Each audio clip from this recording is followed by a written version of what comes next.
Hello. Today I'm here in this little bit of woodland to speak with you about the Trecena of Kej. The Trecena of Kej, the reinitiation of our connection with the wilderness. Now, for me, the Nawal Kej can represent strength, and it's a strength that we find through our connection with the natural world, wherever we might find it. We can also see the Nawal Kej being connected with leadership, and it's the leadership that comes through being in the natural world, through the messages that come to us, through this environment, through the observation of nature that helps us to understand how nature is determined, yet it is not stubborn. It doesn't grow where it's not supposed to grow, but it will try to grow where it can. And so when we see these ideas, we can understand how important it is to get out into the local nature somehow, especially if we might feel that we're not feeling at our strongest, particularly, kind of like if we might have been through a bit of a rough patch or something like that.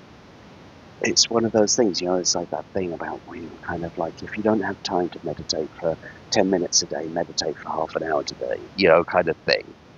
Only instead of looking at it from that perspective, perhaps looking at it from the perspective of, if you don't have time for a walk, make time for a walk. Make time to get out into your local natural environment and draw your strength from the trees, because sometimes we get so, kind of like hyper-focused on what's going on around us and what's happening and that kind of thing in our lives, that we want to kind of spend all of our time trying to solve the problem, let's say actively, rather than saying, you know what, I just need to go out for a walk in the countryside.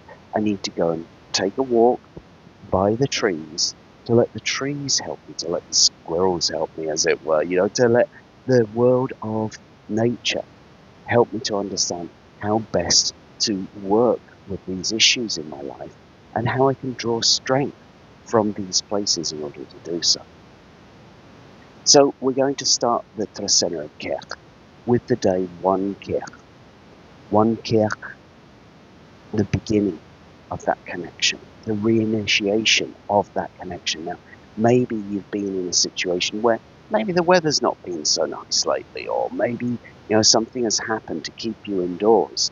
And, it's like we slide into it. One moment during the summer or whatever, we're taking these lovely walks on a regular basis, and then we miss a day, and then we miss a couple of days, and then before we know it, it's been a couple of weeks before we've really been out to go to somewhere natural. We start to feel tired. We start to feel like we don't have the energy to even go and do that.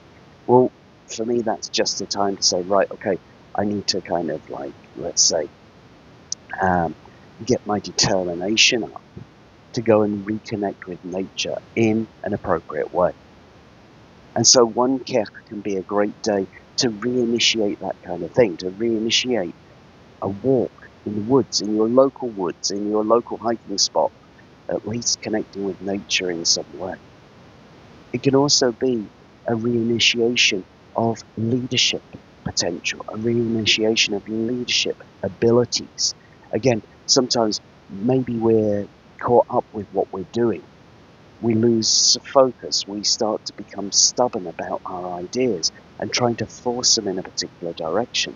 And we've forgotten the way that nature works. And so, again, getting out into an environment somewhat like this can help us to refocus and bring that strength back to us, to help us to lead in a much more conducive way. From 1 Kej, we then move to 2 Anil. So Anil representing ripening, representing yellowing. Anil, a joyful and abundant day. And here we see it with the number 2, which can represent self-sacrifice. It can also represent relationships and partnerships. And so this could be kind of like, one of these days where we're looking at how we can bring that joy to our relationship. And again, I take it back to the natural world. Again, sometimes we might be getting stubborn within our relationship or something along that kind of line. How can we bring the joy back? How can we bring the abundance to it? Connect with nature. How can we help to bring whatever it is that we're working on into its abundance, to its finality?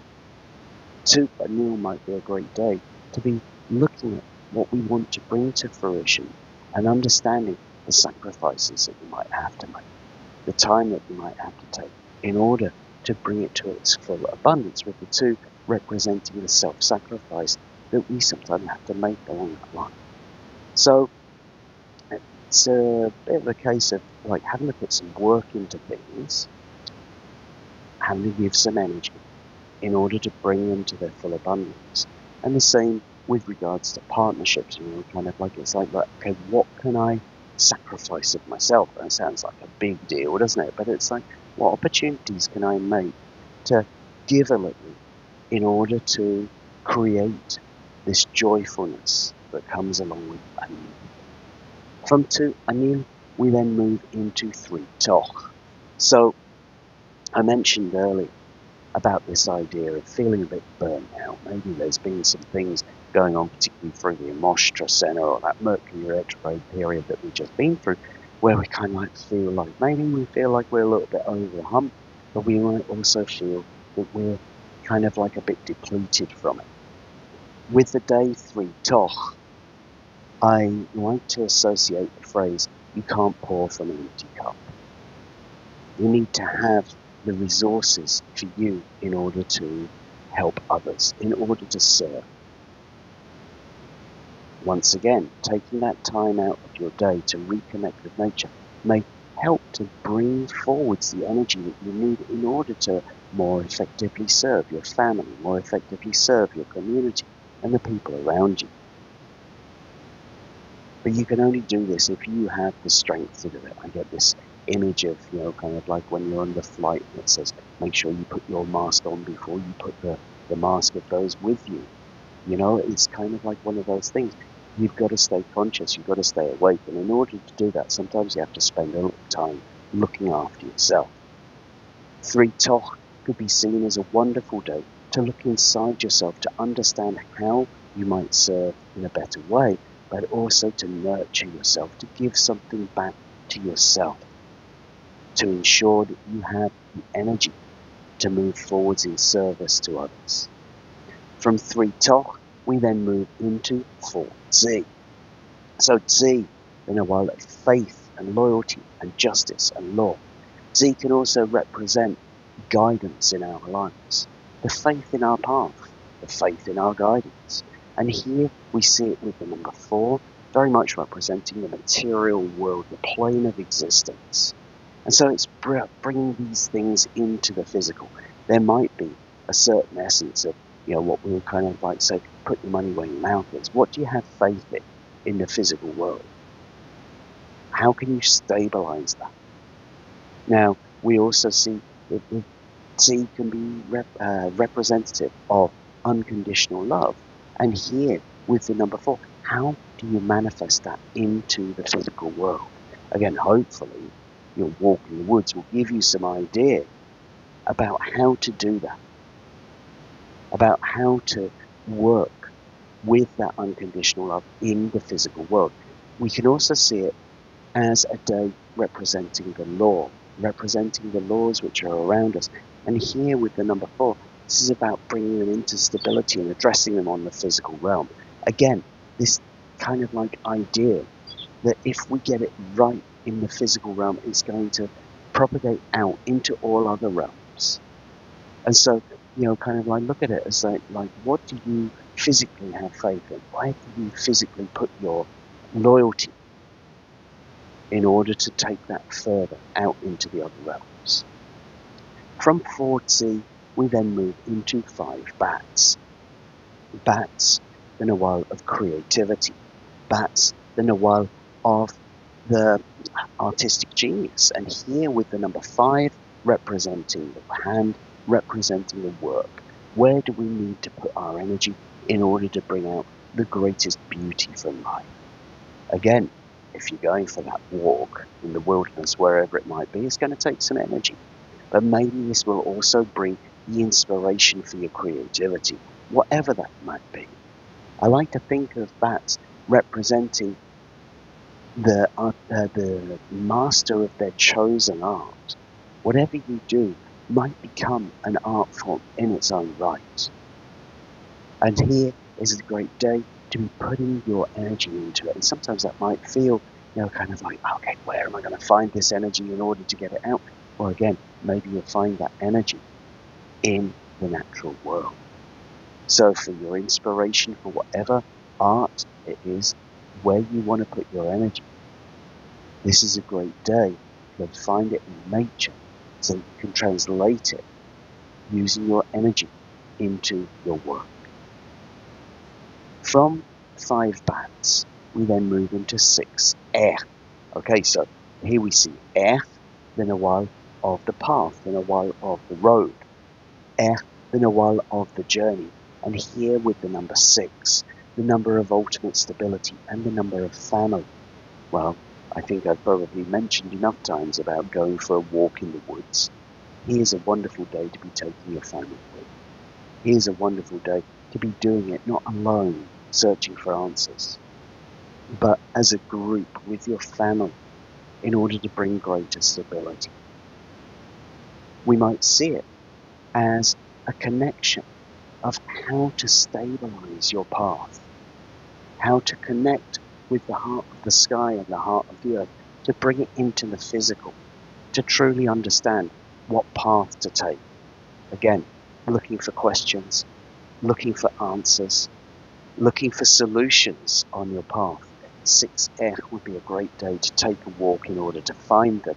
And, the 6, the physical part of it, but also connecting with the upper and lower realms. So it's like, you're going on the physical journey, but also by doing so, connecting with what's out there. From 6 air, we then move into 7 ah. So ah, then a while of harmony. Harmony within the home, harmony within the community. And here with the number 7, which can represent endings, it can also represent choices. When we see these two together, it can be about coming to the finality of something. It might be about having the final say about something, something which concerns your community, something which is important to your community. And here we see the opportunity to make the decisions. Now for me, as in a while of the staff of office, which sometimes has to come down and say, this is the way it needs to be done.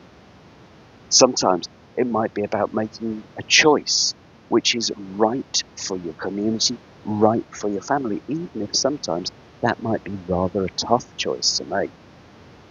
And so here on the day 7 out, we might see all of our options in clarity. And we have the strength, the courage to stand up for what is right in order to make that choice. Also representing the spinal column, which gives us the strength, gives us the courage, and gives us the support in order to put things into their rightful places. But we've got to make the decision about it. Now, as I say, sometimes those decisions might sound a bit tough. Sometimes we might be looking at, kind of like, what's the long-term good that can come through our choices? Are those choices going to be easy? Not always. But sometimes we know that they have to be made.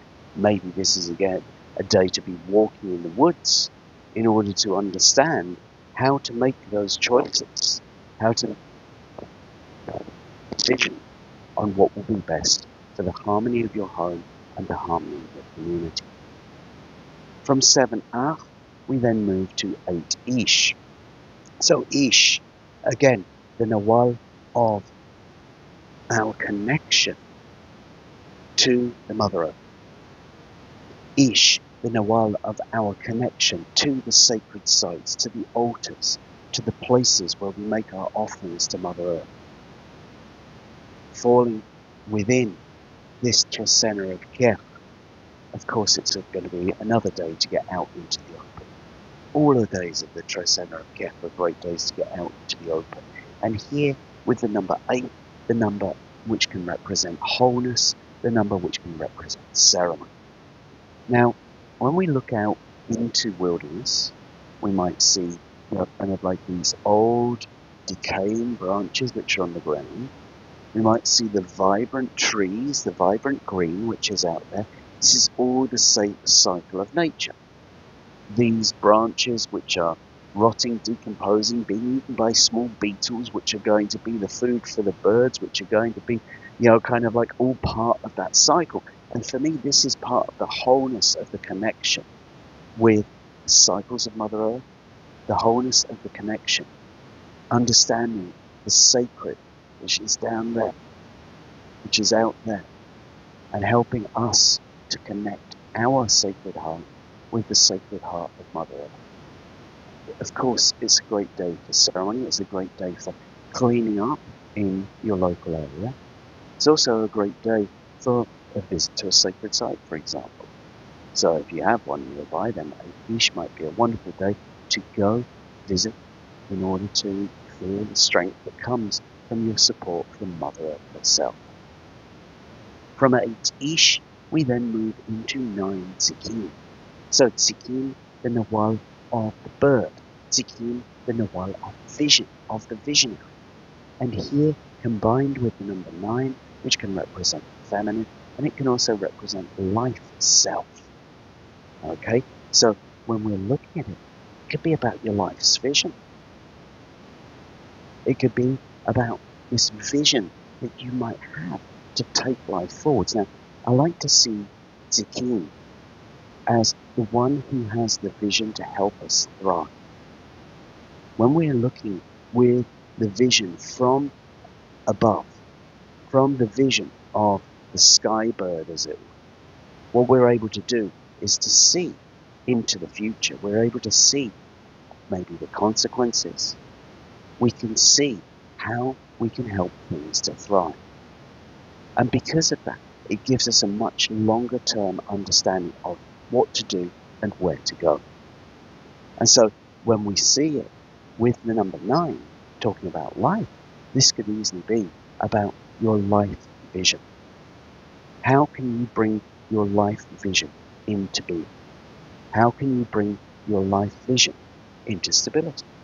How can you bring your life vision forwards to help you, your family, your community to thrive?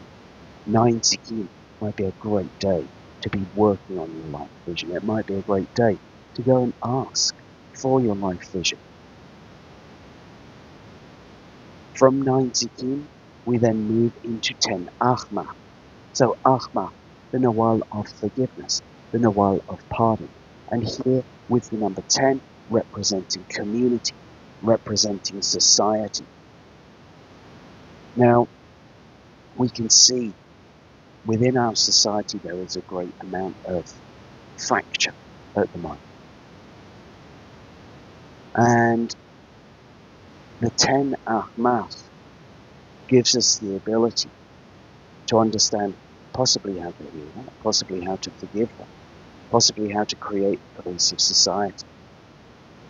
10 Ahmar also gives us the opportunity to ask for forgiveness from our community, because sometimes we don't get it right. Sometimes it just, we might have started off with the best intentions, but it didn't kind of work out the way that we hoped it would. And maybe we've caused some distress. Maybe we've caused some imbalance within our own society, within our own community. Here's a time to hold up our hands so that we can reconnect and build that tightness of society, to rebuild those connections with others through forgiveness. From 10 Ahmar, we then move into 11 Noach. Noach, the Nawal of the mind, the Nawal of thought, the Nawal of knowledge and of information. And here with the number 11. So the number 11, kind of like representing many different sources, many different directions. I often think about the 11 as kind of going off the beaten track. Now, Noach, we could see as, it kind of like has that information, it has that knowledge. And there can often be something which might be very logical about Noach. Logical conclusions, logical pathways. But with the number 11, this takes us into what we might call the illogical, what we might call the spontaneous. It's about following your intuition rather than logic. And sometimes we might be called to look into this, look into that, look into this, look into that. You know, I often think about the number 11 and its creativity. And creativity coming from looking in different areas rather than what we might sort of like normally know, what we might normally expect. Because, you know, if we always follow the logical path, we're just going to come up with the same answer that everybody else has come up with. Sometimes we've got to go and search for information which is not on that logical path. Sometimes the way that we do that is by following our intuition, allowing certain things to come to us that might not seem connected at first, but we may be able to come up with a better answer, let's say, by taking information which doesn't always seem connected in order to come up with novelty. And that, for me, is where the creative essence of the 11 comes in, through taking us possibly out of our comfort zones to look for answers in different ways. From 11 Noch, we then move into 12 Tihash, a powerful day for healing in particular. We have Tihash, the obsidian blade, here to purify our world, here to cut away the imperfections, here to cut away the debris, here to cut away anything which is causing imbalance or sickness, and wrapped up in the number 12, the bundling together of all of our life experience. And so this is a strong day of healing. There may be some kind of conclusions come to on that day. And it would be saying, right, okay, yeah, I've been through that before. What did I do to heal it? I've been through that before. What did I do to heal it? So something like about using your past experience to guide your hand, to guide the blade, to help you to understand how to purify, what to take out, what to cleanse, in order to bring things into greater harmony, in order to bring things to their perfection. And then finally, we come to the day 13 Kewok. 13 Kewok, a strong day, a powerful day. A day where we see the number 13, the number which represents the ancestors and our connection with spirit, connected with Kewok, the Nawal of birthing, the Nawal of rebirthing. So, as we look at the Nawal Kewok, we see the storm, we see the rain, we see the one that brings a new life into the world. And what is it attached to? The spirit, the energy of spirit, the energy of the ancestors. So for 13 Kewok, a great day to be connecting with the ancestors, to ask for their help, to get that final push to bring the new into the world. As we see on this day, is a great day to be connecting with spirit, maybe for the strength to help to wash away that which has been healed on 12 Tihash, in order to allow the new to come into the world. I often think of Tihash and Kewok acting together in order to bring about complete healing. And here we could look at it as the healing through spirit that comes in on that 13 Kewok day. So certainly it may well be a strong day, and it may well be a day when we feel that the rain might never end, in a way, you know, kind of like with the strength of the storm coming through. But it's also a day to bring in that cycle of life from spirit, from the ancestors, to bring it into this world. So, I hope that you've enjoyed this video. The next video I will be doing from another rather beautiful location, as I will be talking about the Trecena of Kej coming in.